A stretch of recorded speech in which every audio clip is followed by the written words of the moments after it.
everyone. Today, I will talk about machine learning. In machine learning, the concept of gradient descent is super important. It is behind almost all supervised learning algorithms. You may have done your homework in your machine learning class by following the instructions given by your instructor. Most of the time, you may perform gradient descent with just a few lines of code. But actually, do you really understand how gradient descent works? In this video, I'm going to perform gradient descent with Excel without any code. This can help you understand how gradient descent works by exposing every number, every calculation behind the scenes. I'm doing this because I find that recently there is a new group of people learning data science. They are business people who have been working for years. They have forgotten most of the math they learned in high school, and they don't know much about programming. The only math tool they know is Excel. If you are studying machine learning but still not sure why gradient descent can work, this video is for you. In this video, I will perform a linear regression. As you can see, my entire calculation is on this spreadsheet. For now, I hide most of the numbers since I don't want to figure out in the beginning. In the process, I will review them bit by bit to make sure you can follow. Here, I'm going to train a model to predict how many units of a computer model will be sold by looking at the price of the computer model. Since I'm going to do this manually, I have to pick a very simple example. Though it looks oversimplified, but in real-life problems, the mechanics working behind is actually the same. So this is my training dataset. With the price of 100 different computer models and how many units of each model were sold, we can visualize it with a plot like this. You see at around 7,000 to 10,000, the number of units sold is reaching the maximum point. And on this side, as the price goes up, the sales drop faster and faster. And on the other side, when the price goes cheaper, the sales drop also. Maybe it is because the specification of the computer models do not match the demand of the market. So in this example, our input X is the price, and the output Y is the number of units sold. There is one input and one output. In real life, we may add more input to make our prediction better, like power of the CPU, the amount of memory, the size of the hard disk. But in this example, we will just use one input to keep things simple. To do linear regression, first we must define our hypothesis function. In this problem, I will choose my hypothesis function as hx equals to w1x squared plus w2x plus b. This is the basic form. In this function, we have three parameters, w1, w2, and b. The intuition of the hypothesis function is we believe if we can find the right set of parameters and plug into this function, then this function will help us to make good prediction on the relation we want. And in our problem, the relation we want to find is between the price of the computer model and the number of units will be sold. If you cannot get a good prediction after training, perhaps the reason is the hypothesis function you have chosen is too simple, which is impossible to do the prediction you want. I picked this function because when I observe my training data in a plot, I have some confidence that this function can describe the relation between x and y. Before I go on, I need to transform this function a little bit.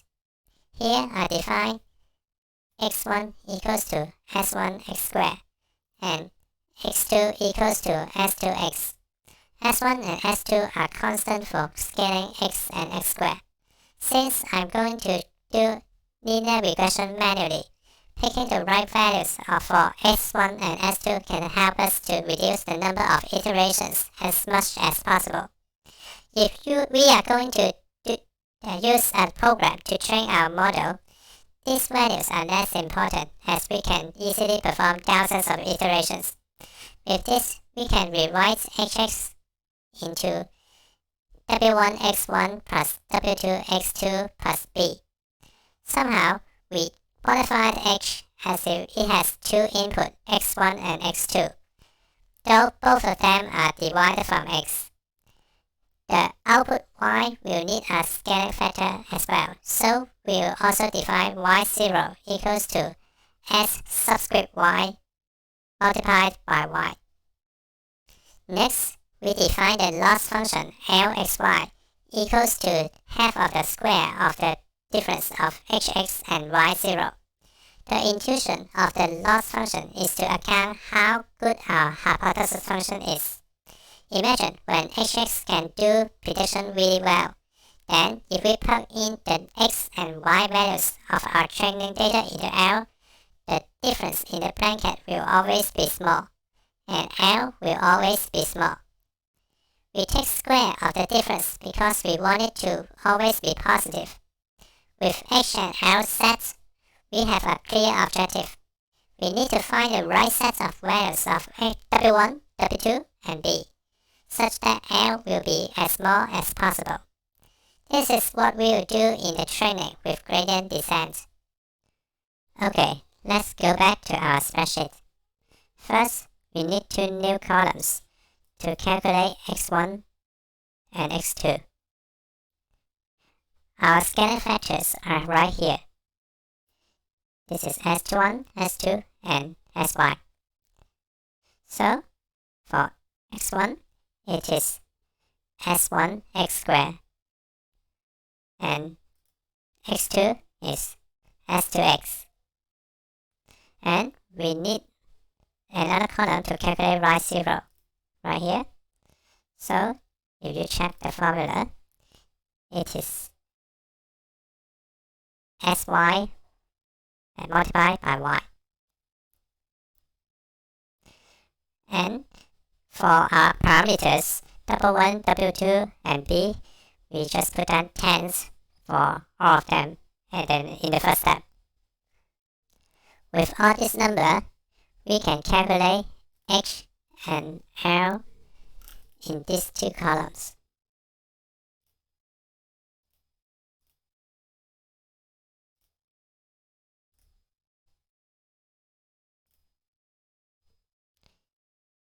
You can check the formula here. For hx, it is w1x1 plus w2x2 plus b.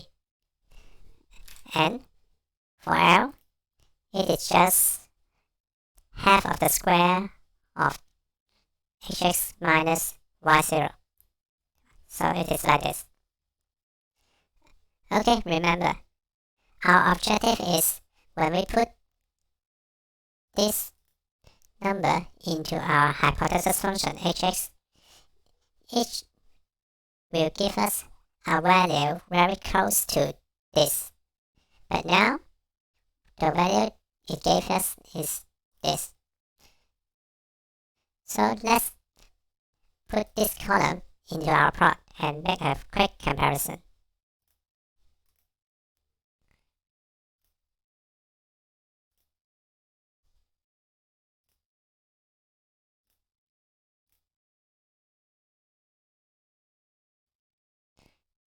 Now you can see that this is our test data, and this is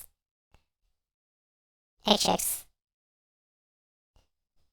in the first step. So you can see the gap is quite large, which shows the first hypothesis function is pretty bad. Our first hx cannot make a good prediction. It is well expected. That's why we need to tune our parameters to make it better. To do this, we need to use derivative of our loss function. Don't worry if you don't know calculus. Calculus is just a mathematical tool to help us get this expression from the loss function. Remember, what we want is to find the right set of W1, W2, and B to make L as small as possible. The intuition behind derivative is they tell us how would L change if we change one parameter by a certain amount. For example, in the first equation here, which is dl dw1. This tells us in what way we should change w1 to make L smaller. Concretely, if dl dw1 is positive, that implies L will increase when w1 increases. And if dl dw1 is negative, that implies L will increase when w1 decreases. With this in mind, we'll update our parameter with these equations. We minus a dl dw1 from w1 to get a new w1. A is a positive constant that we call learning rate, similar for w2 and b. Remember, we want to make L as small as possible. From what I said in the last line, we should make w1 smaller if dl dw1 is positive, and we should make w1 bigger if dl dw1 is negative. These equations make sure we always tune the parameters to the right direction. Now back to our spreadsheet. You see I have written down all the formulas right here so you can easily reference them.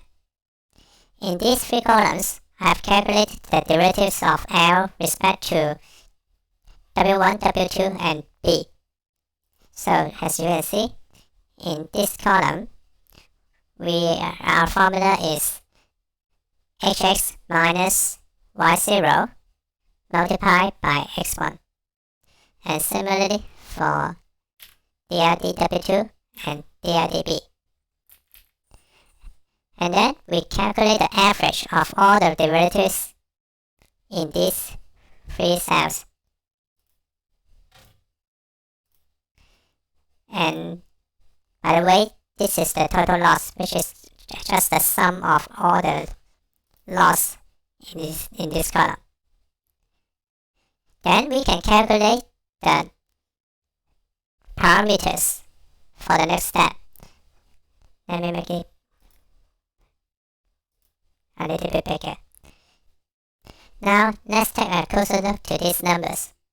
You can see our dl/dw1 is a positive number, so our new w1 should be smaller than the old w1, like this. You can check the formula. We minus the product of A, which is here, and dl/dw1 from the old w1. So we get a new parameter. And same for w2 and b. So this is our new set of parameters. Now we have a new set of parameters. So we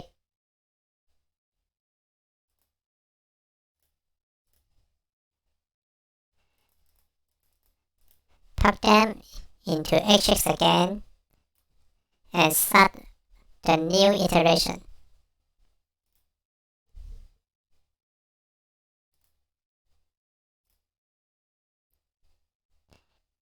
This is the hx and loss function in our step 2.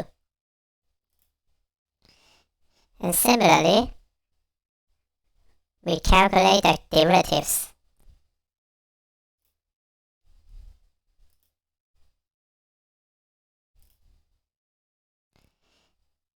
And take the average of the derivatives again.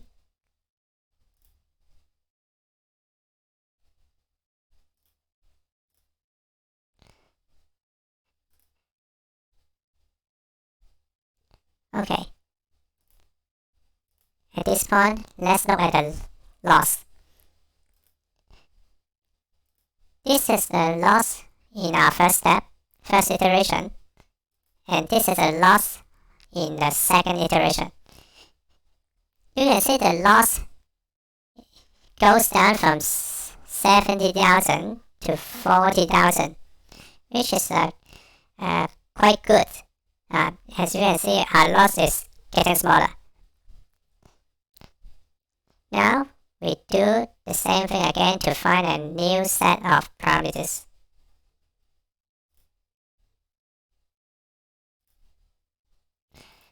Okay, now this time you can see the derivative of L, dl/dw1 is negative. So we make W1 bigger again.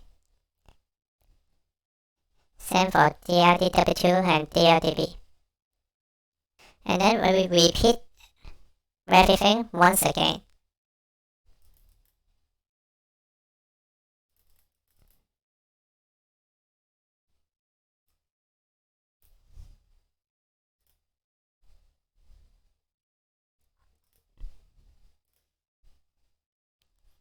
These columns are for iteration 3. Then I have the derivatives in different for iteration 3.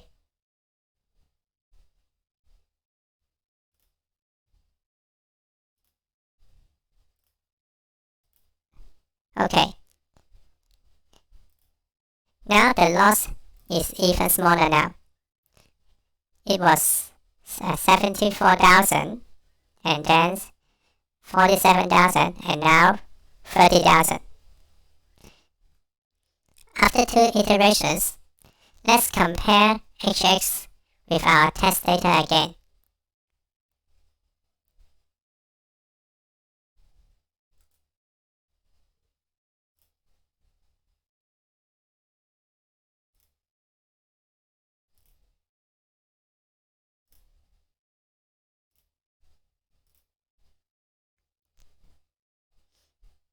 Now, our test data is here.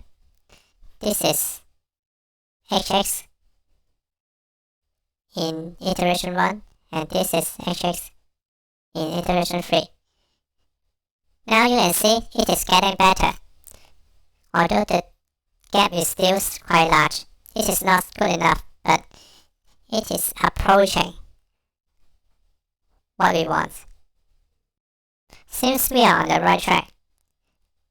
Now all we need to do is repeat the whole thing again and again until we get a good prediction from HX.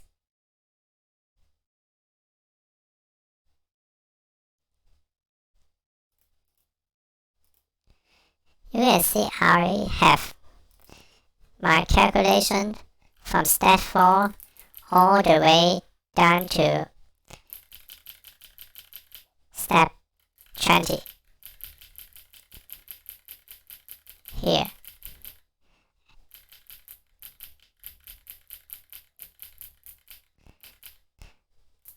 Okay, then let's review this number.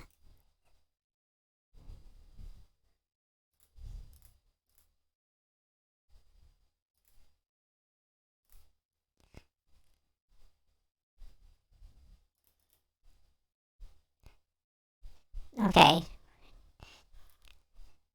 so let's look at the loss. In iteration 20, the loss is only 29. If you compare this with the loss in our first iteration, it is a great improvement. Now let's add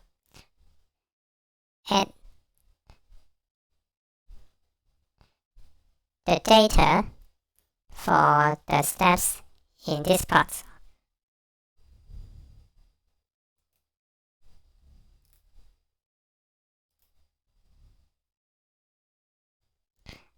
I will remove the dots from step 1, step 3 because they are too big.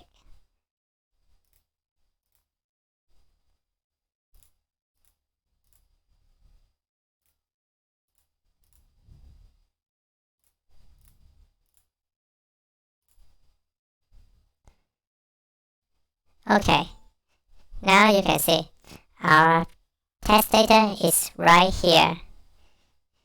And this is step 5, step 7, step 9. You can see it is slowly moving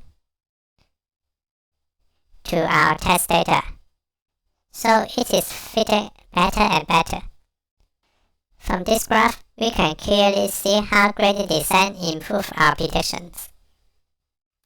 Let's keep only step 19 and 20 on this graph.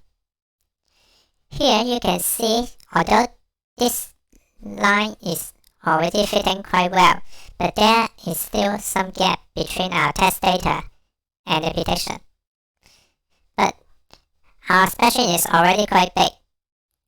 How can we do more iteration without keep copying everything again and again? Well, we can do one thing. Now I have my new parameters for step 21 here. I can copy the values back to step 1.